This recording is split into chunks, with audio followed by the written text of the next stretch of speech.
Good afternoon, Husky Pups. This is Miss Batone here, and I'm going to read an amazing book that connects with Earth Day, which is April 22nd.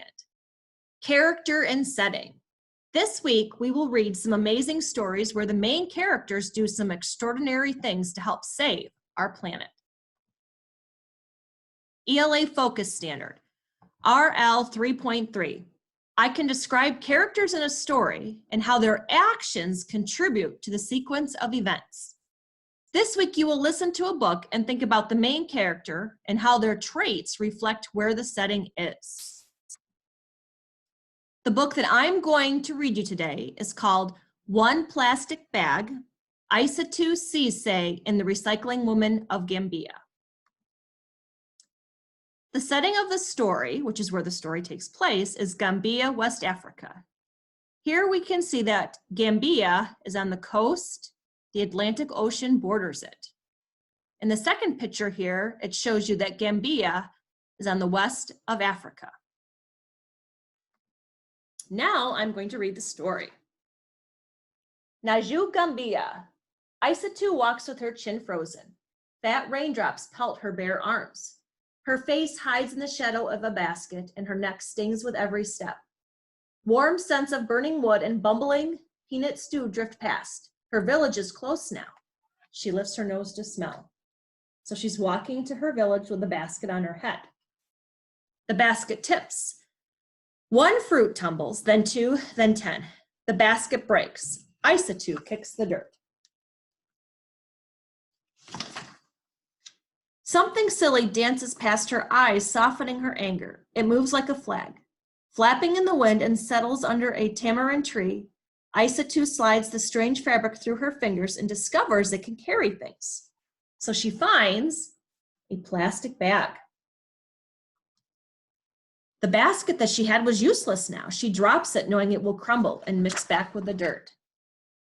4 goats greet Isatou as Grandmother Mamwe emerges from her kitchen. Hurry in before the rain soaks. So there is Isatou's grandma. Isatou scurries in and Grandmother serves spicy rice and fish. Rain drums on the creaking aluminum roof.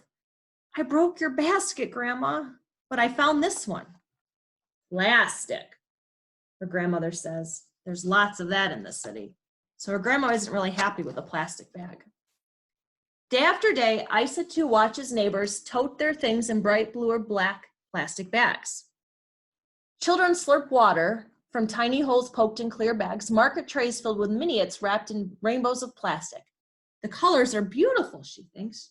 She swings her bag high. The handle breaks. Paper escapes, then 2, then 10. Isatou shakes sand off her papers. Another plastic bag floats by, and she tucks her things inside. The torn bag is now useless.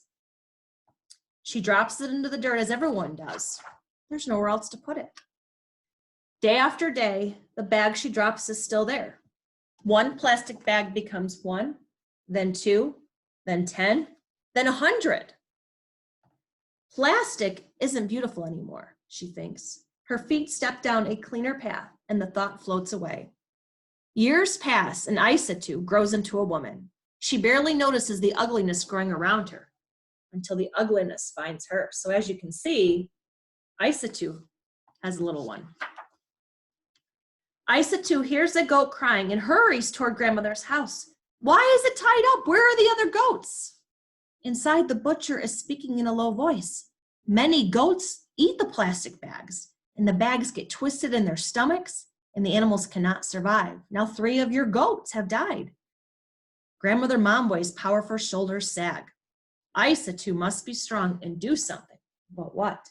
So here's a good moment when Isatou shows a character trait of being strong and knowing she must take a stand to help her village. Isatou's feet lead her to the old ugly road. A pile of garbage stands as wide as Grandmother's cooking hut. Mosquitoes swarm near dirty pools of water alongside the pile. Smoke from the burning plastic stings, and her feet back away. So day after day, the plastic starts to build up. Not 1, not 2, but 100. Goats scamper past. They forage through the trash for food. Her feet stop. She knows too much to ignore it now. Holding her breath, she plucks one plastic bag from the pile, then 2, then 10, then 100. So she starts to clean up the bags. What can we do? Isatou asked her friends. Let's wash them, says Fatim, pulling out soap. Miriam grabs a bucket. Inchia fetches water from the well, and Peggy finds clothespins, and they clip the washed bags on the line. As the bags dry, Isatou watches her sisters crochet. Can you teach me? Why, yes, her sister shows Isatou the stitches, then hands her a metal tool. Isatou's fingers busy themselves. So here we can see the women of Gambia are picking up the plastic bags, washing them, and then hanging them. Isatou finds a broomstick and carves her own tool from its wood. What is that for? Isatou pauses. She and Peggy have an idea. Will their friends think it's crazy? Will this idea work? She explains the plan. And as you can see, the women start to cut strips of the plastic bags, and they are going to make recycled purses. How cool is that? How's it going? Said grandmother. Well, answers Isatou, slow. Some people in the village laugh at us. Others call us dirty. But I believe what we are doing is good.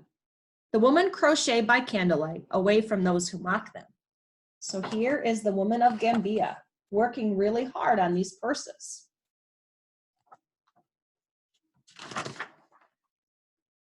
Until a morning comes when they will no longer work in secret. Fingers sore and blistered, Isatou hauls the recycled purses to the city. One person laughs, then 2, then 10. So they decide to take the recycled purses to the city to sell.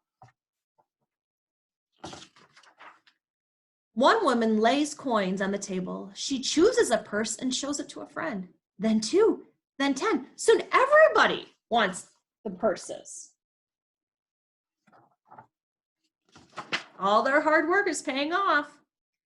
Isatou fills her own purse with coins. She zips it shut and rides home to tell grandmother she has made enough to buy a new goat.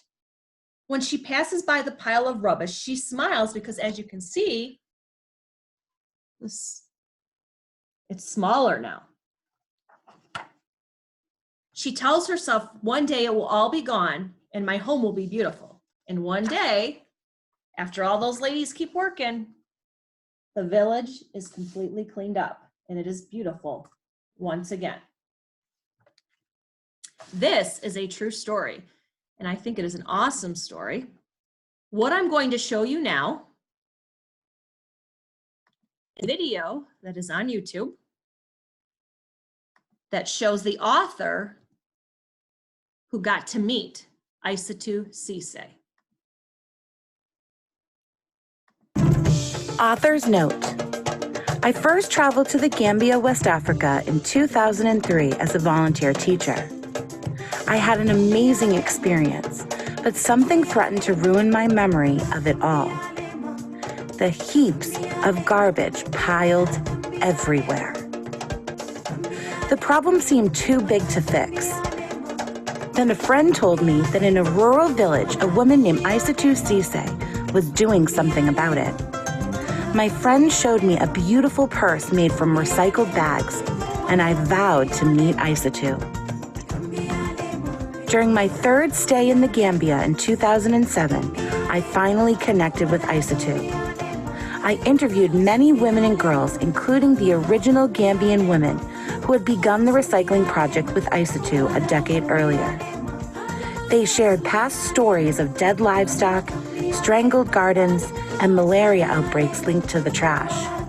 But they also shared new stories of healthier families, better income, and increased self-confidence.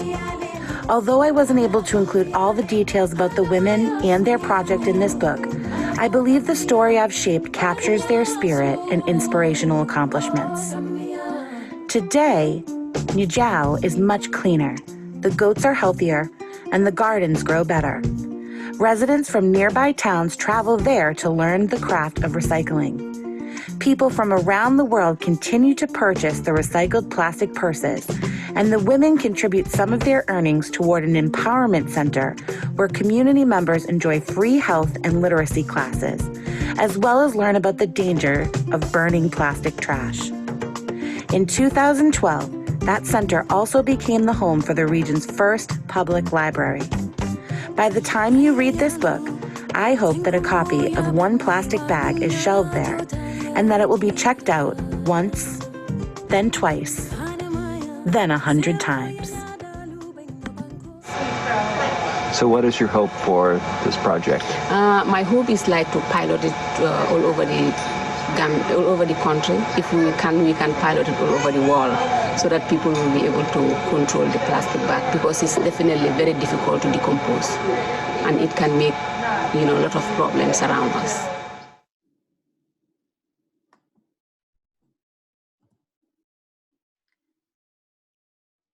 What a great book to start Earth Week off. So now we're going to go back to our slideshow.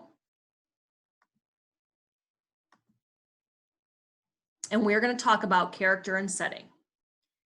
Who is the main character? Isatou is our main character. What is the setting? The setting is the village of Gambia. How do the actions of the character connect to the setting? Plastic garbage bags are everywhere. The goats are eating them, causing them to get sick and die. Isatou collects these bags and with other women crochets these into recycled purses. What I created is a poem. I took Isatou's name and I took each letter and I wrote a sentence. And this is something that you can try at home. For I, Isatou lived in Gambia and helped clean up her village. For S, she collected all the plastic bags and made recycled purses. A, although Isatou worked hard on these purses, some people in the village laughed. T, these amazing women started the Recycling Women of the Gambia group. O, once everyone sees the amazing purses, people start to buy them. And U, until Isatou took a stand, plastic bags were a serious garbage problem in Gambia. We'll see you all later.